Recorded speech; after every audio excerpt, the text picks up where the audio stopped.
Two people, born in the same small city in Taiwan 6 years apart, related by blood. Today, one of them runs the most valuable company on planet Earth. The other runs the only company brave enough to challenge it. One is worth more than the entire economy of some nations, yet he wears the same black jacket every day and refuses to put on a watch. The other could buy almost anything she wants and would still rather hold a soldering iron than a yacht. Here is the part nobody tells you. These are not two strangers who happen to make it. They are family. The man who controls the chips that power artificial intelligence and the woman building the one-chip empire that can stand against him share the same bloodline.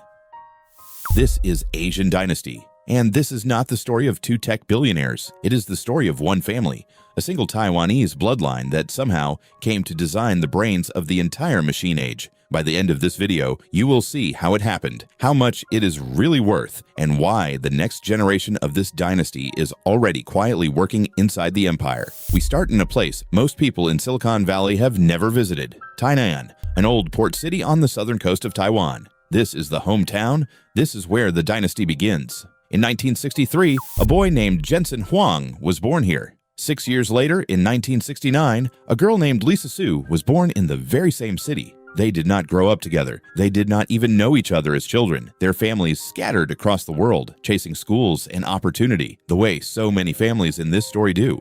But the connection is real, and genealogists have traced it carefully. Jensen Huang's mother and Lisa Su's grandfather were brother and sister. In plain terms, the two of them are cousins, separated by a generation. Su herself has put it simply.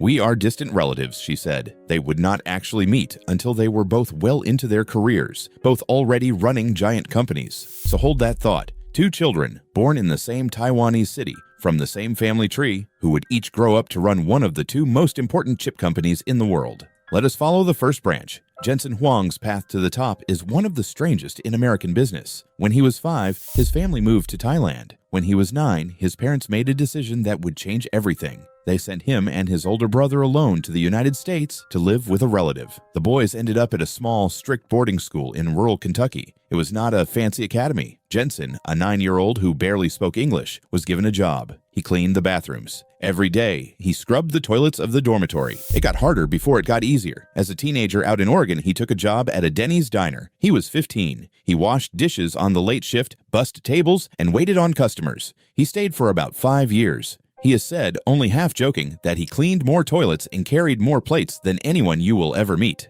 and that it taught him there is no job beneath you. When it came time for college, he chose Oregon State University, partly because the in-state tuition was cheap. And there, in an engineering lab, he was paired with a lab partner named Lori Mills. She was one of the few women in the program, and a talented engineer in her own right. They started dating. In 1985, they married. They have now been married for 40 years. Lori went on to design microchips at Hewlett-Packard. Remember her. She matters more to this dynasty than almost anyone realizes. In 1993, Jensen sat down in a booth at a Denny's, the same chain of diners where he had once washed dishes, with 2 engineer friends. On that table, they sketched out a company that would build a brand new kind of computer chip. They called it NVIDIA. For most of its life, NVIDIA made the chips that made video games look beautiful. Solid business, but not a world-changing one. And then artificial intelligence arrived. It turned out the exact same chips that rendered fireballs in a video game were perfect for training AI. And almost overnight, NVIDIA became the single most important company on Earth. But it almost never happened. In its early years, NVIDIA nearly went under more than once. Jensen has said the company was at times only about 30 days away from going out of business, a young firm betting everything on a kind of chip the world had not yet asked for. One wrong quarter, one failed product, and the entire thing would have vanished, and the name NVIDIA would mean nothing to you today. He held it together, and then the future caught up to him. The numbers are difficult to even hold in your head. In its most recent financial year, NVIDIA brought in around $216 billion in revenue and over $120 billion in pure profit. In the autumn of 2025, it became the first company in history to be worth more than $5 trillion. By most estimates, NVIDIA now controls around 80% of the entire market for AI chips. And Jensen Huang, the dishwasher from the Denny's late shift, is now worth somewhere between $165 and $200 billion. One of the richest human beings who has ever lived. So this is the part where you expect the gold palace, the fleet of jets, the marble. Here is what you actually get. Jensen Huang wears a black leather jacket to nearly every public appearance. It is a Tom Ford piece that costs around $9,000, which is real money, but he wears it so relentlessly that it has become a uniform. When one signed jacket was auctioned for charity, it sold for $1.28 million. The man does not like spending time on clothes. He has joked that he does not even like wearing a watch, so he leaves what he wears up to his wife and his daughter. And where does a man worth nearly $200 billion live? In a roughly $7 million home in the hills above Silicon Valley. For someone with his fortune, that house is a rounding error. He could buy 1,000 of them and never notice. He simply does not. That is the family signature. The money is staggeringly real, the performance of wealth is almost completely absent. And it runs deeper than just Jensen because this is a dynasty, and a dynasty is about more than one person. We are about halfway up this story now, so let me ask you something. When you imagine the children of a man worth $200 billion, what do you picture? Private islands? Trust funds the size of small countries? Here is what the Huang children actually did. Jensen and Lori have 2 kids, Spencer and Madison. Both of them work at NVIDIA, but they did not walk in the front door as executives. Madison joined the company back in 2020, starting as a marketing intern, and worked her way up to product marketing manager for a division called Omniverse. Spencer joined in 2022, started as a product manager, and is now a product line manager working on robotics and AI simulation. They earned their roles from the bottom, the same way their parents earned everything. The dynasty is not handing out crowns, it is handing out internships. And the family fortune is not just sitting in a vault either. Back in 2007, Jensen and Lori created the Jensen and Lori Huang Foundation, seeding it with $330 million of NVIDIA stock. As the company exploded, so did the foundation. By late 2025, it held more than $12 billion in assets, making it one of the largest private foundations in the entire United States. The frugal man in the leather jacket is quietly sitting on one of the biggest charitable war chests in America. Now we cross over to the other branch of the family. Because while Jensen was building NVIDIA, his young cousin from Tainan was on a path that would make her his only real rival. Lisa Su was born in that same city in 1969. When she was just 2 or 3 years old, her family moved to the United States and settled in Queens, New York. Her father was a statistician. Her mother was an accountant who later became an entrepreneur. This was a household that worshipped mathematics, and Lisa was a prodigy. She went to the Massachusetts Institute of Technology, one of the best engineering schools on the planet.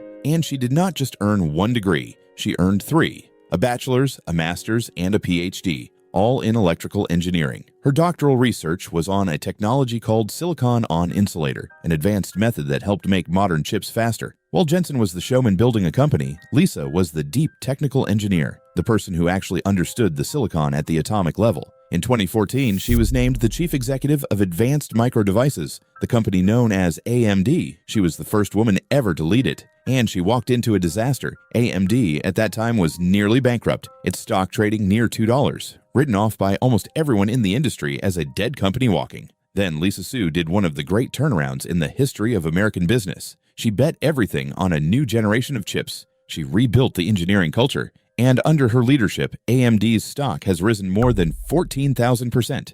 Not 14%, 14,000. Today, AMD is the one company on Earth genuinely challenging her cousin's empire. In a recent quarter, it pulled in more than $10 billion in revenue, growing nearly 40%. Giants like Meta and OpenAI have signed enormous deals to buy AMD's AI chips by the gigawatt. Time magazine named Lisa Su its Chief Executive of the Year. And in 2026, her old school, MIT, invited her back to give the commencement speech to its graduates. Her own fortune now sits at around $1.5 to $1.6 billion, almost all of it in AMD stock she has never cashed out. Think about what that means. One family, one bloodline from one city in Taiwan now runs the 2 companies that design nearly every advanced AI chip in existence, NVIDIA and AMD. The leader and the challenger put their fortunes side by side, and the family controls well over $160 billion in personal wealth, and through their 2 companies, a combined stock market value of several trillion. When the world talks about the war for artificial intelligence, what they are really describing, at the very top,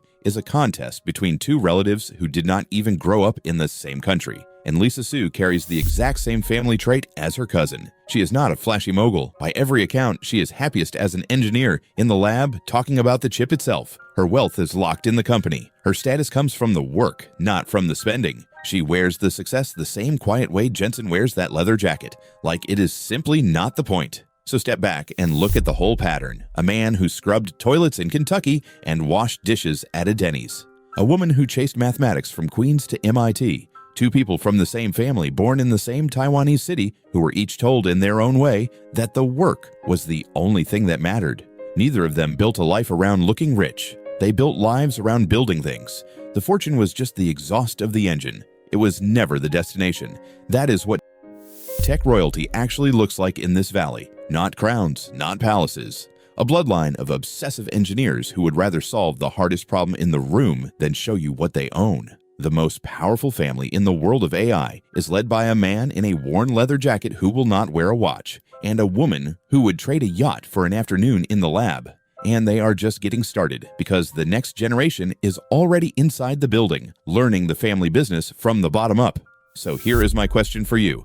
Of everyone in this entire valley, this one quiet, frugal, world-shaping family who lives like the work is the only luxury that matters, are they the smartest dynasty we have ever covered? Tell me in the comments. And if you want to see the rest of the billionaires hiding behind Cupertino's ordinary front doors, the video on your screen right now breaks down the whole valley. Watch that one next.